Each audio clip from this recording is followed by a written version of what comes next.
All right.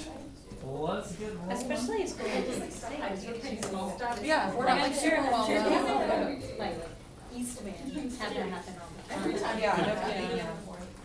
or CCS. Oh yes. Okay. So, Hey, can you give me your name of these together? quick disclaimer, which is Okay, I had to ask. I don't have the tests done because We all made 100, so you don't need to pass them. no, I had 2 people who were taking it late, and so I did everything but the essays because I like to grade the essays.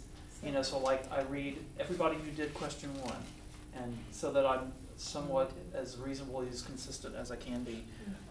So I'm just kind of working through that. So bear with me.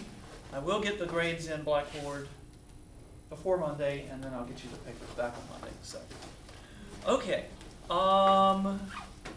You all have observations. And so on top of my homework today. He said so every rhetorically, girl, he's like, no. are we turning our homework? Mr. Nixon, put that on. You're the girl that ever looks at Okay, like. just get it in my box. Yeah. That was me Oh, today. just get it after and put it in your box? In music theory, hey, are we turning this in? And we were like. What did you observe? You were the two of you, right? I observed Christina and Alicia. I was really sure too, but That's all right. Yeah. I'll figure it out. Oh, yeah, you did yesterday. I didn't realize she had such a big voice. Yeah, she does. Yeah, that's good. Just follow the top. Okay. So thank you for those. More papers to grade. So today is a variety of things. Let's have a group of 3, and a group of 3, and a group of 4. And I'm going to hand out some clay. And your job is to build a larynx. Okay, it's all stuck together. So, yes, you'll have to kind of get some of this. This is plasticine. Okay, you'll have to get it off your hands because it will leave a little oil. Okay, so there's some clay for you all. Oh, that's fine. I don't want to. And okay, don't get too excited.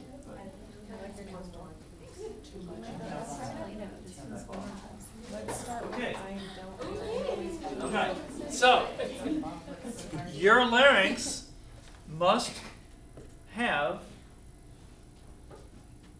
a hyoid bone, and then you need to have the principal cartilages. Okay, so you need to have a thyroid cartilage and a cricoid cartilage, and you need to have arytenoid cartilages. 2. There's one of them. There's one of those. If you get so inspired and you have enough clay, you can put a little trachea down there. That's in parentheses, but you do need an epiglottis. And just a hint, I sort of wrote them in the order in which they appear. The arytenoids appear on top of the cricoid.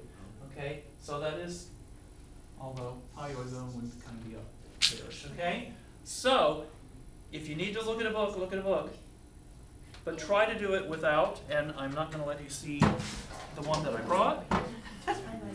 Okay, so you have no more than 5 minutes. Go. Okay, I am more artsy. Start with than this I am. opposite shape, which is the. Yes.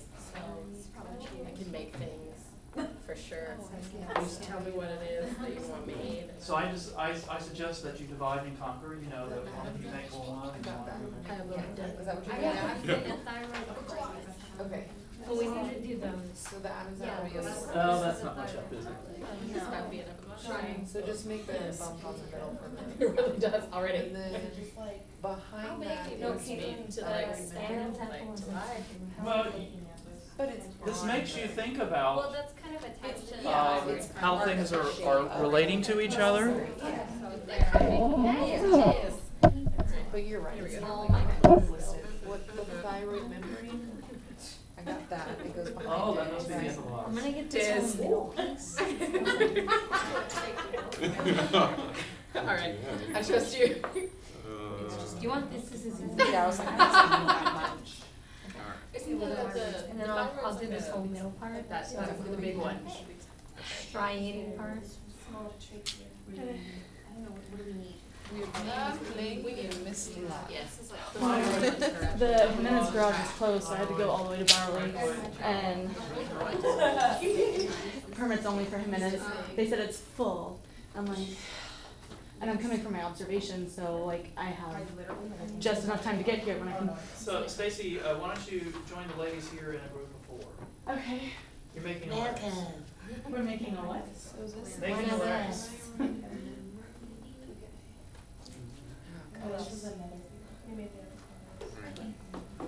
Alright, we need a picture. Let's see. Yeah.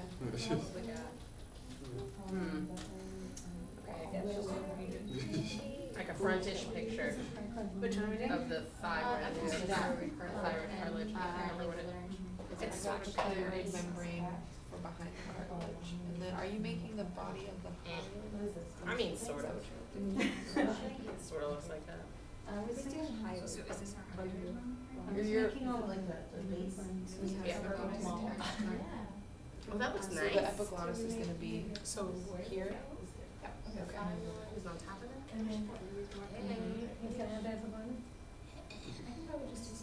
The epiglottis is here. Right. This is the front. I have my whip. Oh gosh, that was so gross. And this will go Hi, up here too. no, of what you built. Because this is going to go on. So Little corn. I can make it bigger too. it's okay. I'll cut this down. That's right though, right? A straw. Yeah. Austin, what'd you make? Thank you. Okay. That's it. Okay, how's it going? It's good. Because we got Getting there. Larynx functioning. I'm organized over there. All right. The what is Well, even if it's something that could just, just that you can display to, well, it's the same. your adoring public. It's the same color as Yeah. and the same chapter as the Are we like 1 minute away? Yeah, we're close. Yeah. 2 minutes away? 2. 2 minutes, okay. 2 minutes. So does it need? Can we keep, can I see the board again? Do we Can you have what? a See the board again? thyroid bone? Epiglottis, thyroid, We need to make cricoid, a hybrid originoid, bone. trachea, But we not hybrid use bone. Does smell. Do we make it? You're doing your direction. Yeah, I think they're too big. Bone is gonna be.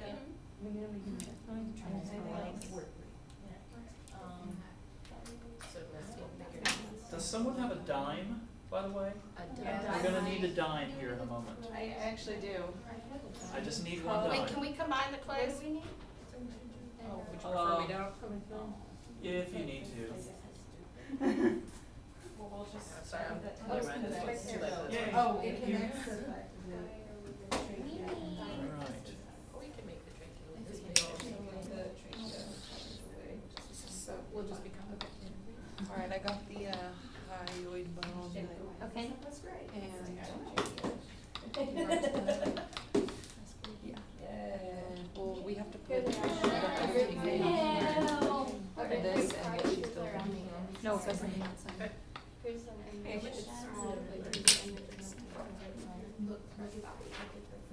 Okay, how we doing?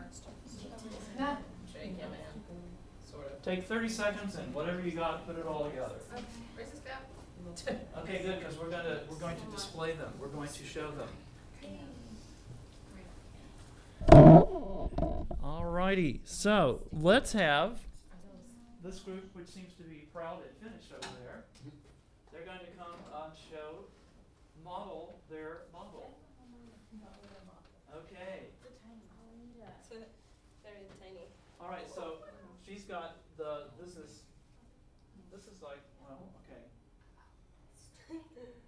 All right, so walk me through. This is the okay, that's your epiglottis.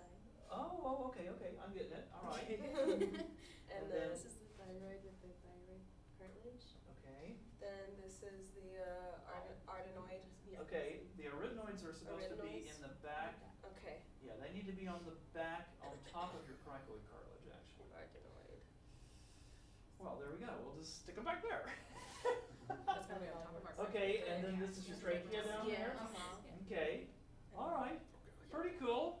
Pretty cool. All right, throw it in the bin. Okay, next group. Whatever you got, let's show it. Alright, hold it. All right, so here we have.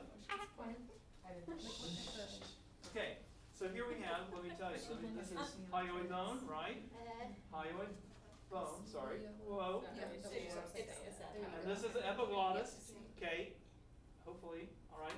Yeah, so epiglottis, hyoid bone, and then this is your thyroid cartilage, right?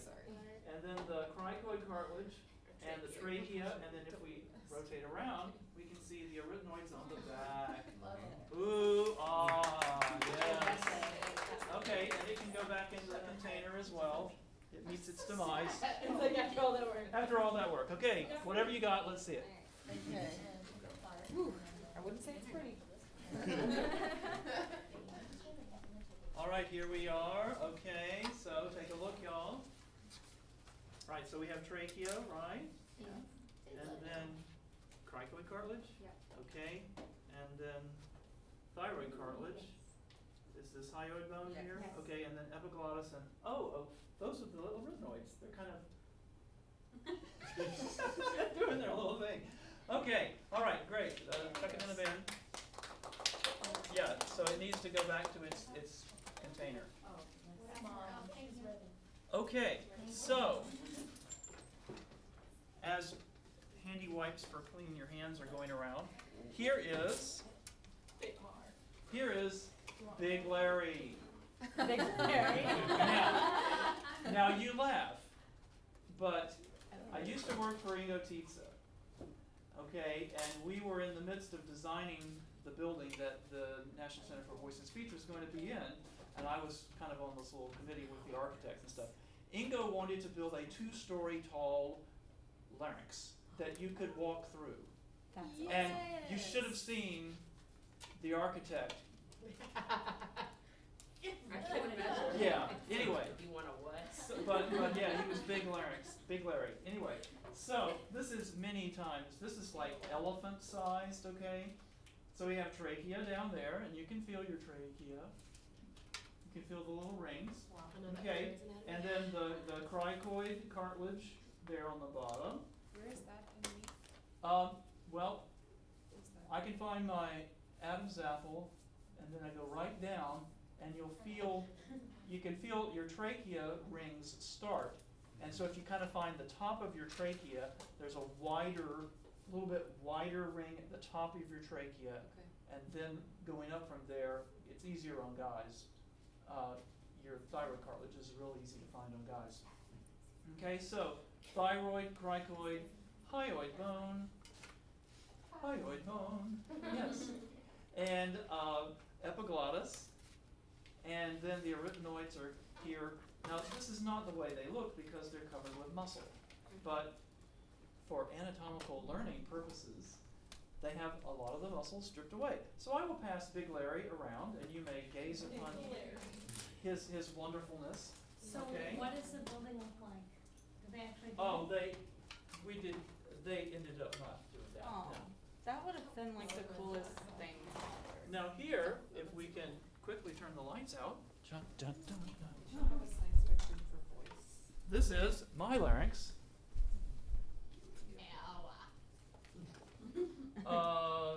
Catherine, can you bump the light completely out for just a moment? Okay, so I'm going to pause. All right, so that's the back wall of my mouth, throat. Okay, my arytenoid cartilages are under there. My vocal folds are down in here. This is my epiglottis. Oh my god. And this is the very back of my tongue. And let's get it going just for a second, and you'll see things kind of move around. So my vocal folds are way, that's my tongue. And now I'll use a straw as a lead-in Sorry. into vowels. It looks like an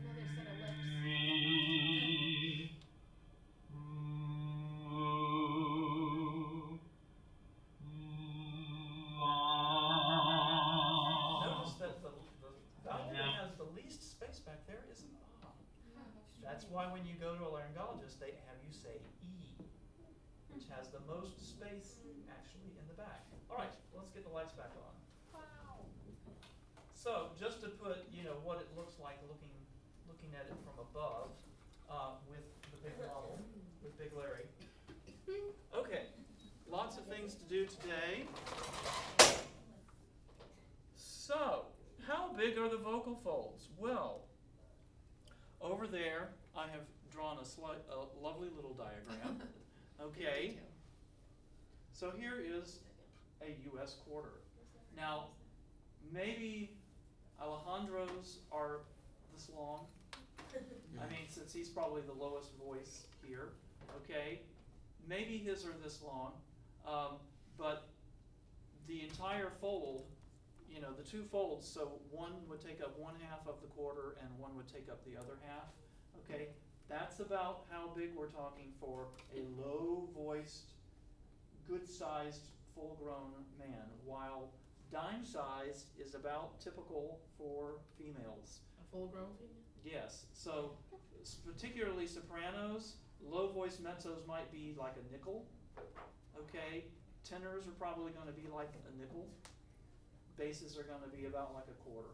So let's pass these around and just wrap your brains around that idea, okay? I started Big Larry that way, so we'll start with the coins this way. All right, and I will need the quarter back, and Sarah will need the dime back. So what are they made of? What are they made of? Leather. No. What are they made of? Isn't it like a type of cartilage? Well, But the folds themselves. the folds themselves. You've got muscle, okay? So, especially if your hands are clean, take your finger and touch your lip. Okay, so there's like a moist skin, right, on the outside, and then right underneath is what? Muscle. Yeah. So the surface of your vocal fold is like that, okay? You've got a loose skin on the top, which stays moist all the time, thank goodness. And then underneath that is muscle. Your TA muscle is what makes up the body of your vocal fold. Now, McCoy makes an analogy in the book, which I think is a really good one. So take your hand, okay, and the back of your hand, you can kind of pull the skin away a little bit.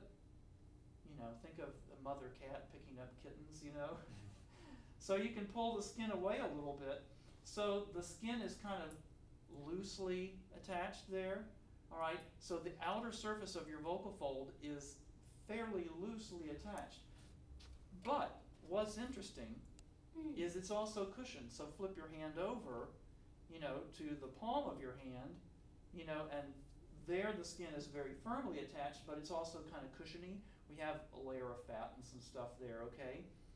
Well, your vocal fold has this cushiony kind of, there's muscle and there's also a very special kind of mucus layer, mucosal layer, but the cover is also loose. So the cover is able to vibrate somewhat independently of the body of the vocal fold. So like a soprano singing really high, a man singing falsetto really high, your vocal fold is stretched fairly taut, and really it's more the cover and the edge that do the very bulk of the vibrating.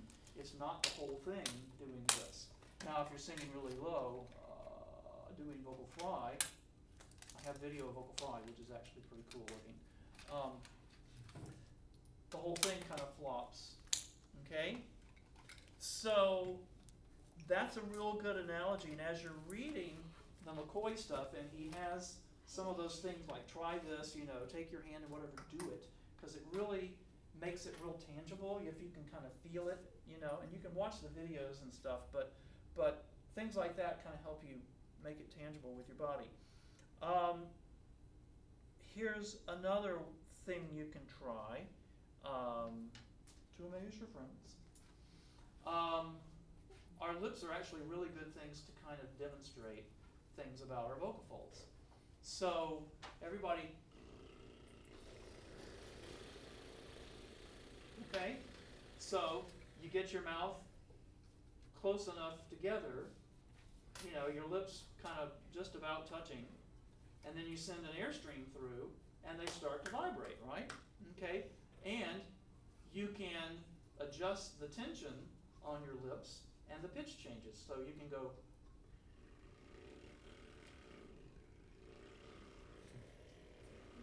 or if you really want to go high, I mean, listen though, listen. Right? Because I'm changing the tension on my lips, and less of my lip vibrates too. You know, when I'm down low, the whole thing vibrates, but it's a, you know, it's a very small little bit that vibrates. Okay, so think about our vocal folds in somewhat the same way, that depending on the tension on them and the pressure, their speed of vibration and how big of a wave, you know, how big they vibrate, the amplitude, as we would call it, varies as well. Okay, so your lips are a really nice kind of analogy for that. And when we do lip bubbles, it's literally, you're like mimicking what you're doing down here. So your vocal folds bear about half the pressure, and your lips bear about half the pressure. So it's really kind of cool. Is that why it always sounds like, when I do a lip buzz, it sounds like two pitches? Sometimes, yeah, because the frequency that your lips are making versus here. Because my vocal folds are vibrating a whole lot faster than my lips are. Yeah. Now, people who play brass instruments, you'll see them in the practice rooms. They just have the mouthpiece on, and you'll hear them. And they're, you know, they're blowing in. Any of you grew up playing trumpet or trombone or tuba? What'd you play? Yeah, trumpet. Trumpet, yeah. Okay. There's some really famous singers who were brass players as well. Cheryl Milnes could play just about any brass instrument in the whole brass band. Huh. He has a music ed degree. Okay. My undergraduate voice teacher, who was at one point in the Met development program, he was a bass baritone. He'd been a high school band director as well. Fritz Bernoulli, the famous German tenor, was a French horn player. I have a wonderful friend, tenor, out in Colorado, very high, like Bach tenor, you know, really high stuff. And he was a professional trumpet player, and then he got some nerve stuff going on, and he couldn't keep his embouchure. And he had always sung, and so in his early 30s, he came back and was getting a master's degree, and he went to Germany, and he auditioned and got gigs, and you know, so anything's possible. Okay, now, more fun things. Everybody gets a rubber band. Yes. I need to make sure that I get one though, so let me take the blue one, the teacher rubber band, right? The teacher's edition, okay? So just take one and pass it on.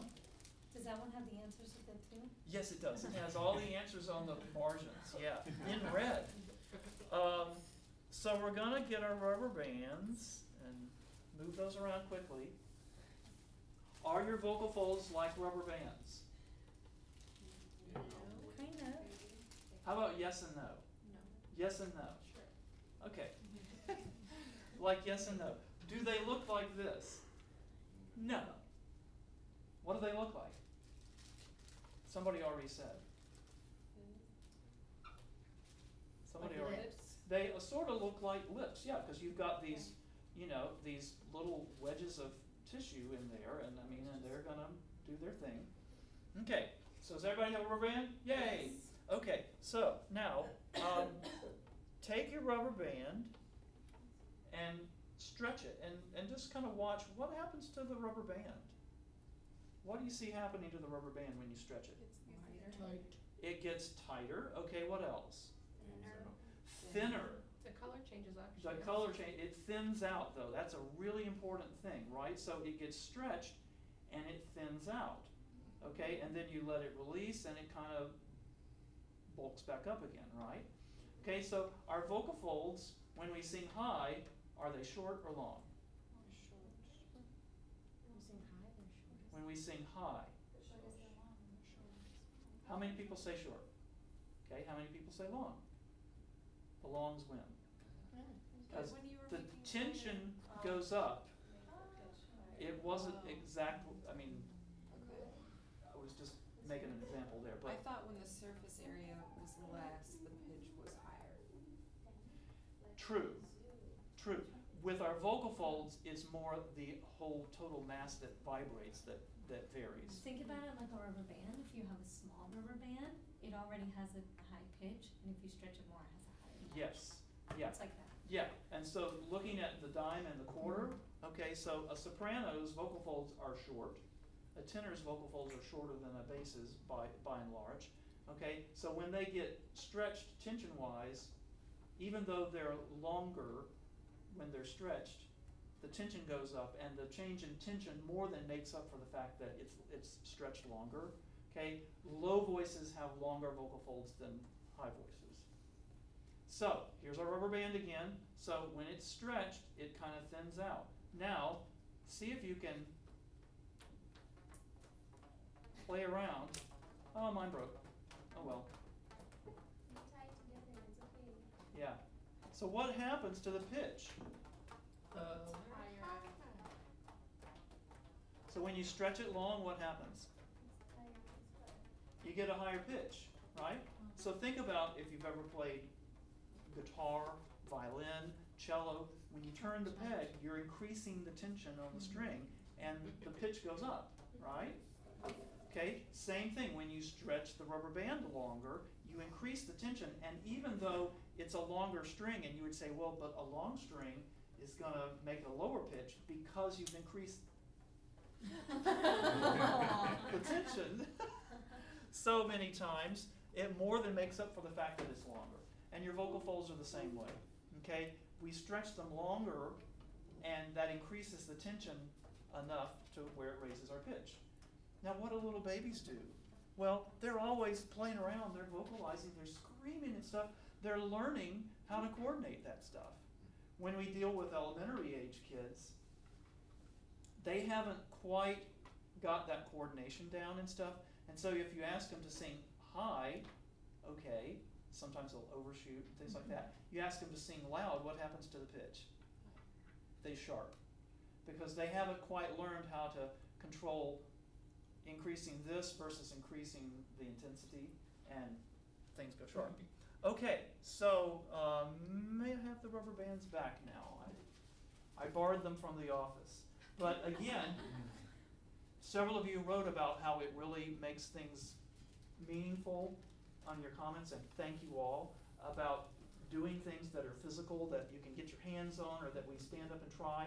So please, when you're reading through the book and he says, you know, he makes an analogy like a rubber band or a dime or a quarter, get one out, look at it, make it real, you know. The fact that, you know, your vocal fold is the size of your thumbnail, you know, as a woman, I mean, literally, both of them.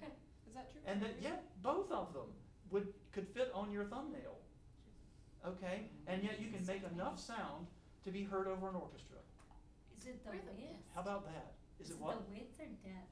Like the length of whole your, part? the length of your, so Nail that would head. be the length of the vocal fold, and then both of them sitting next to each other would pretty well just cover the nail. So wherever the rubber bands are, just, yeah, send them on around and collect them. Is it, it's confusing me to say when you lengthen the fold, the Mhm. pitch goes up, because I Mhm. mean, it's not technically longer, this is the length of it, it's not gonna. Yeah, but the tissue stretches. Okay, I mean, the rubber band stretches, right? okay. Yeah. Now, there's a physical limit to how far it can be stretched, you know, but most materials, I mean, what are the strings of a piano made out of? Steel. Mm-hmm. Steel can be stretched.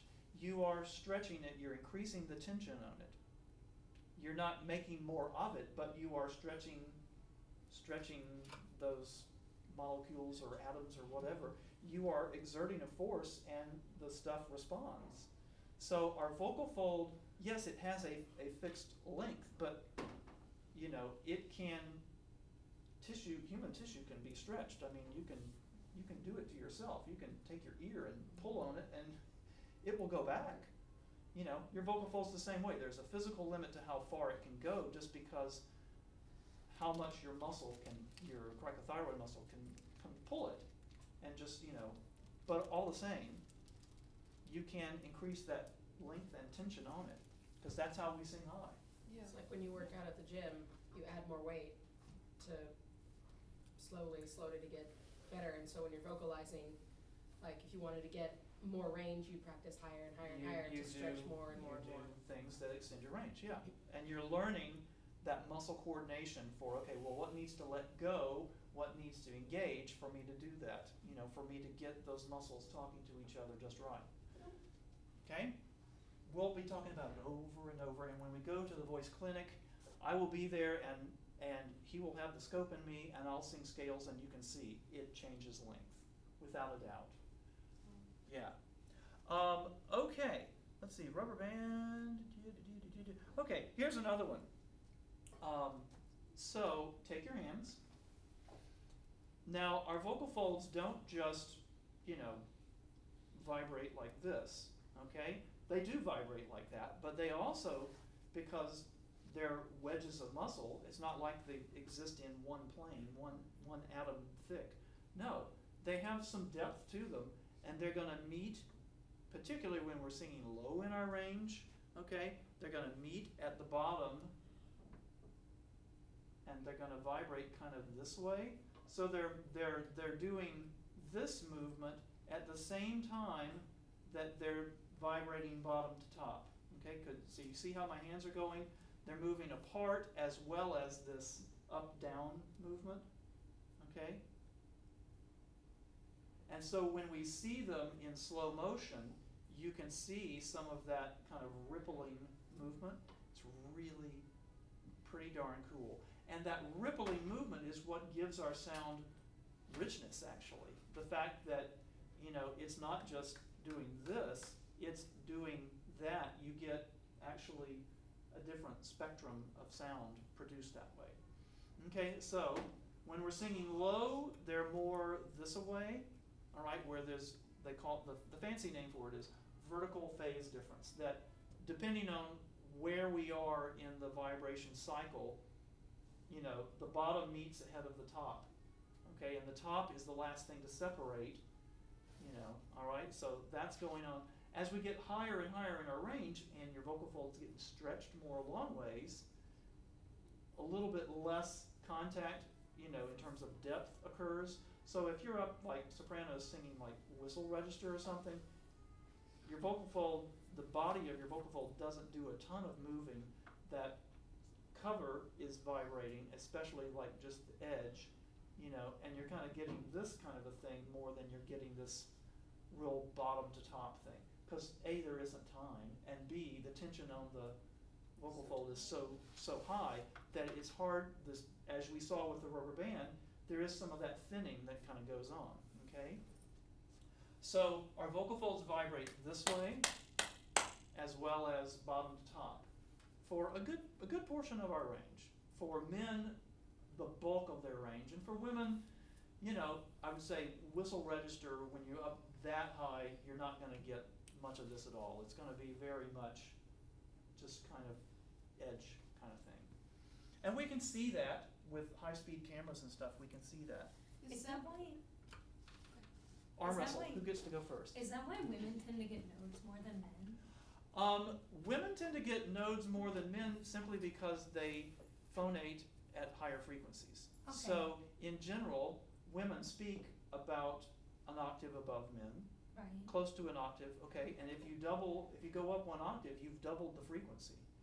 Women sing generally an octave or so above men.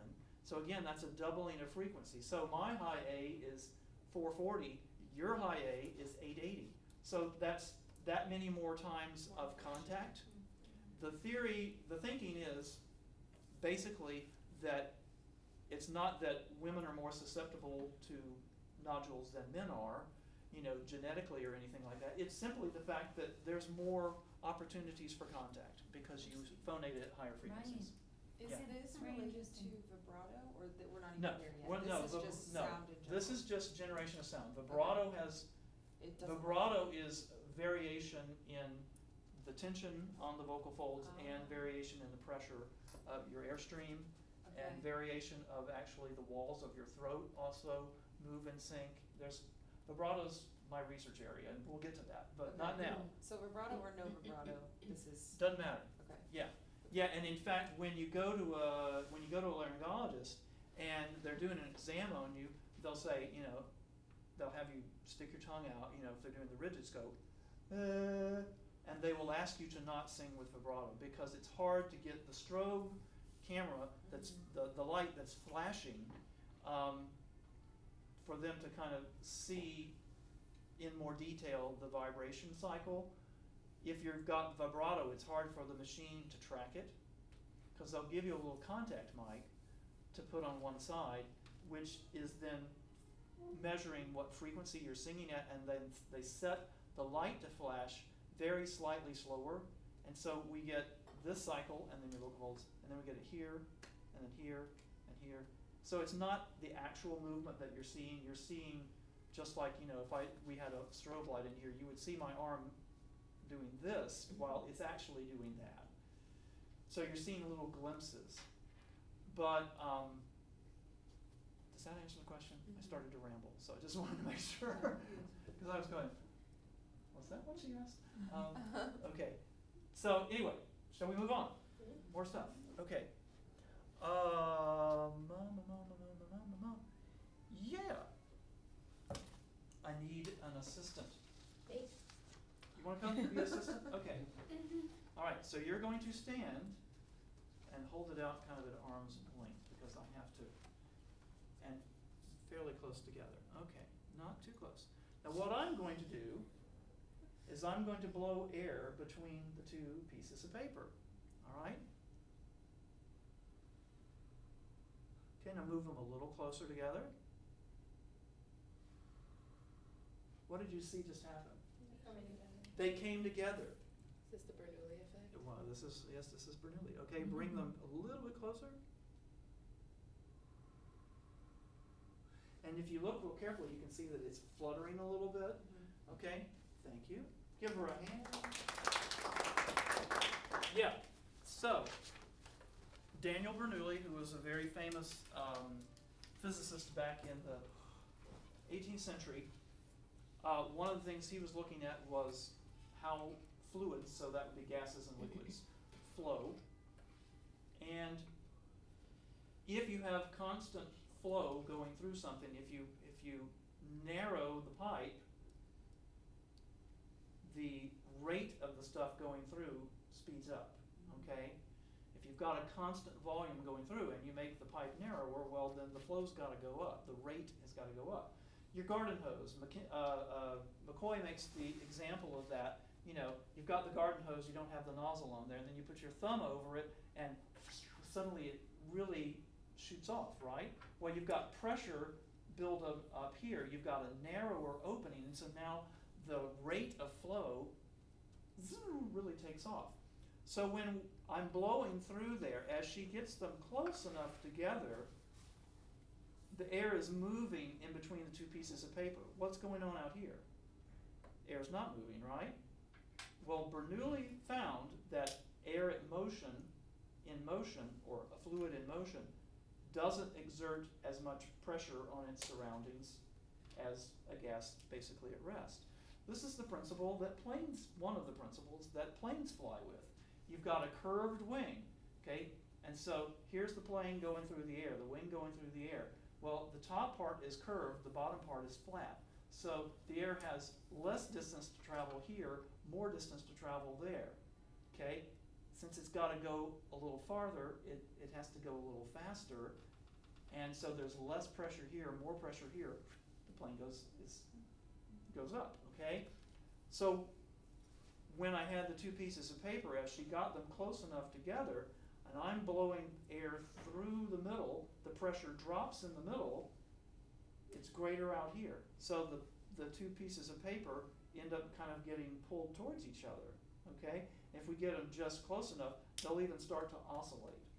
Well, that's one of the factors that goes on, not all the factors, but one of the factors with our vocal folds vibrating. And you can do this with your lips. Try it. You get them just right and you get the flow going enough, and they'll start to take off, right? You get the flow high enough that they start to oscillate, and they're close enough, they start to oscillate, okay? Same thing going on in your larynx. Because our muscles, there is no way that a muscle can work over 1,000 times a second. I mean, our muscles just don't do that. You know, the fastest muscles in our body, maybe 15 to 20 times a second. I mean, if you go, if you're giggling really fast, or like, let me see if we can do it. You know,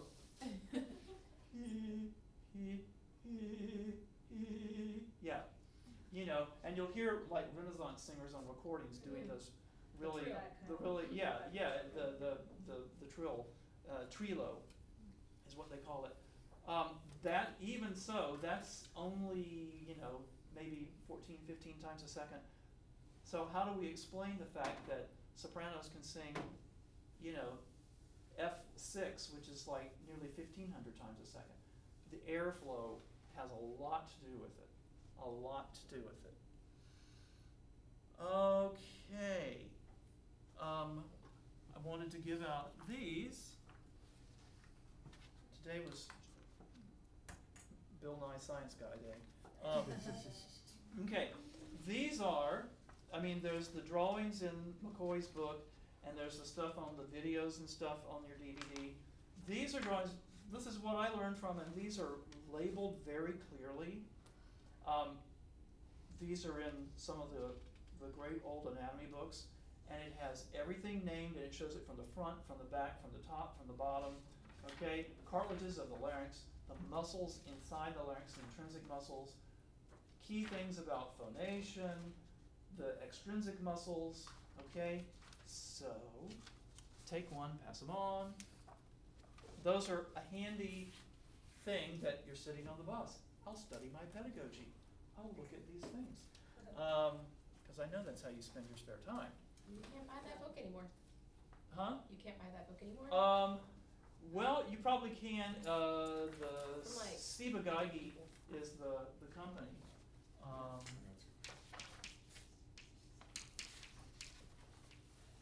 Pedagogy, I think, is the company, and it's like anatomy of the larynx is the.